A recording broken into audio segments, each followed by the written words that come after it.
Hello and welcome to Facebook Live. This is a new show from Outlook, Lunch with the Editor. So here on most working days, we discuss the biggest news item around that day and the biggest talking point of the day. So here now I have along with me senior editor Pranay Sharma. So we are going to discuss what actually is happening around Aam Aadmi Party, with Aam Aadmi Party and about Aam Aadmi Party, because this was supposed to be one political outfit which should have been completely different, should have behaved differently, should have governed differently, should have fought elections differently, but it seems that it is going the same way. What do you say, Pranay? I totally agree with you, because Aam Aadmi Party, after a long time, came into the scene, the political horizon of India, with a lot of promise. People thought that this is something very different, where it enthused large number of people, and these are not political people in that sense. A number of people who, with political background, were there, social activists, that kind of, they were there.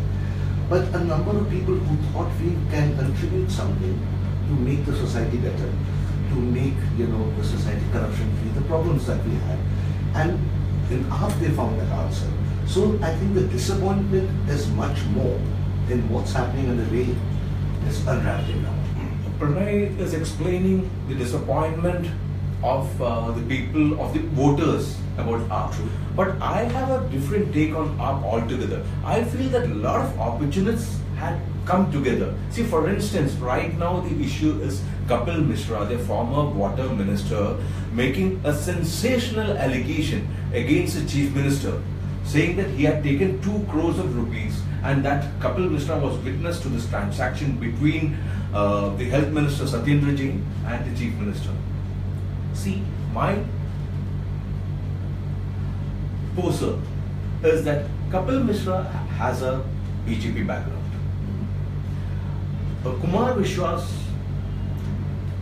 his probably group leader within the AAP, that also has to be explained that right now there are certain groups within AAP, and what is happening is also intra-party politics, group politics. So this is a group which actually is more right than the rest of them. They probably have come up from the Parivar politics or from BJP politics. Then you have people who, for instance, the political advisor to Arvind Kejriwal, who is Ashish Talwar. He has come from Congress. So now coming to think about it, isn't this also a platform where various kinds of political opportunists have come together to gain power? In a way, yes, that's a negative, I would say, interpretation. But at the same time, for a political democratic polity and an organization, it's natural to have different groups, different kind of sections, call them factions, who will be able to air their views, which will may be very different from what the party line is. So it depends on how you handle, how you take it forward from there, rather than allowing it to fester, coming down heavily on them, trying to see it as a threat and trying to isolate. Exactly. See, right at the outset, that is what we saw with Aam Aadmi Party.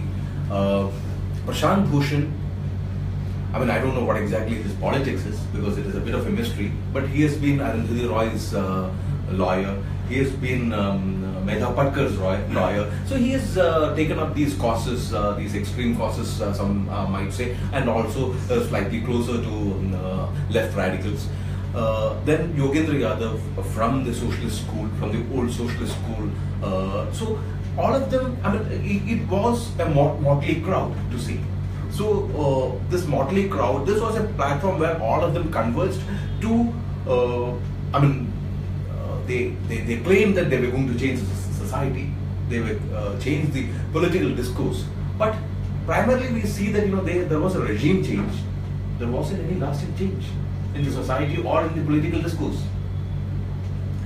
That is a big question. Now, in an outfit like this, when you're coming in, of course, there will be one big leader who will rally everyone, catch the imagination of people, and Arvind Kejriwal was that.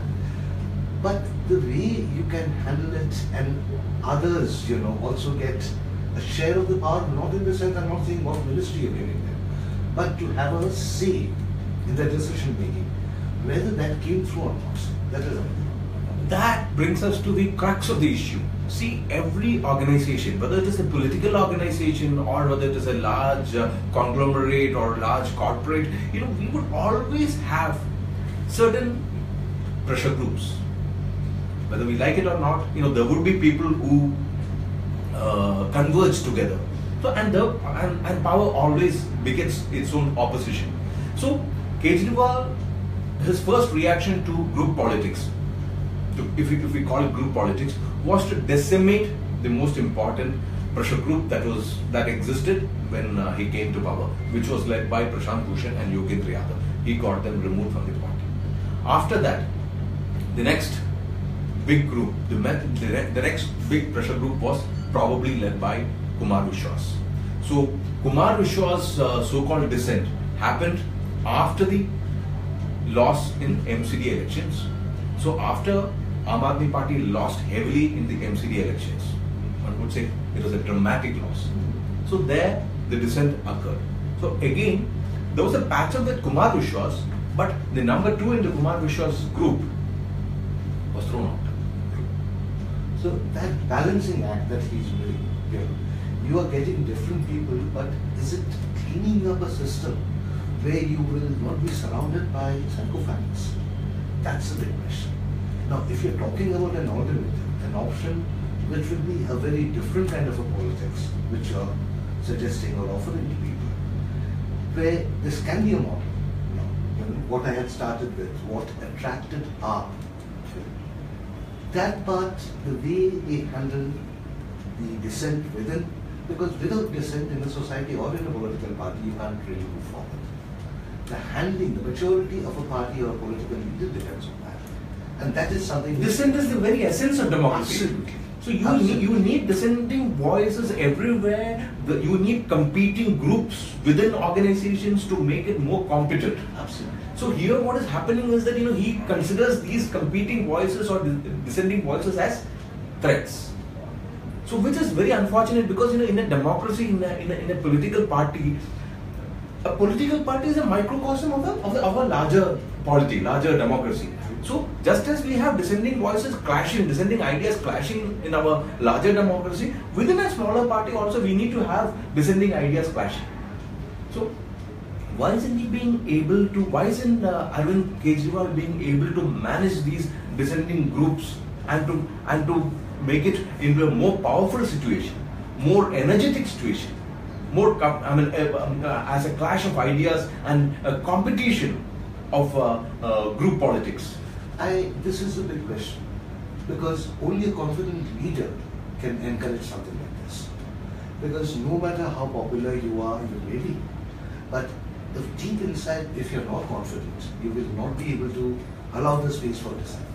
Because the moment you see people talking about taking a different line, you will feel threatened. These people are questioning, challenging my authority. Only a confident leader will be able to encourage that, create an atmosphere and take it forward. And I think that is something our ministry will have to very seriously. Do you want to reduce the whole implosion within the party to just a lack of confidence of its leader? No. Since this party, the way it evolved, rightly or wrongly, was centered around Arvind Kejriwal. So a lot of ways is going to move out. We can't ignore that bit. I would suggest that it is not just a lack of confidence on the part of the leader. Probably it is a lack of understanding of how democratic politics works. A lack of maturity, a lack of practice. Because see, for instance, if we look at Congress has always been a chaotic organization with competing interests. And not just in terms of ideology, definitely there are ideological differences all over, but even in terms of sheer power greed, there would be competing interests in terms of greed for power, greed for positions. BJP, as it grew, BJP had two distinct groups, the Vajpayee group and the Advani group. So it's only now that we don't hear about any dissent. Otherwise, BJP also had very clear group politics. Similarly, the left politics. In fact, left and the socialist politics, socialist parties, that's been their bane. So here probably it's a lack, as you say, lack of confidence, lack of understanding, lack of maturity, lack of experience. The other point which you touched upon, I think that is also that they came from a social movement to make the transition, and this we've seen a problem also elsewhere. We've seen this in neighboring Maldives, where a similar kind of a leader, Nasheed, who came in through that kind of a movement, to make the transition to become a political leader. That transition he could make, because he's still too much of an activist. I think for Arvind Kejriwal, that was part of the conversation. Well, I don't completely, you have a very valid point there, but he has made a transition, yes, from an activist to a politician, because in his first stint of 49 days or so, there was a problem. He would go and sit on a dharma in front of the railway ministry, and all that used to happen. But subsequently, he had, in terms of the conduct of himself as a political leader, he had got all the trappings of a regular neta, like a good house, like good security, like rings of security, and all the paraphernalia attached to a regular Indian neta.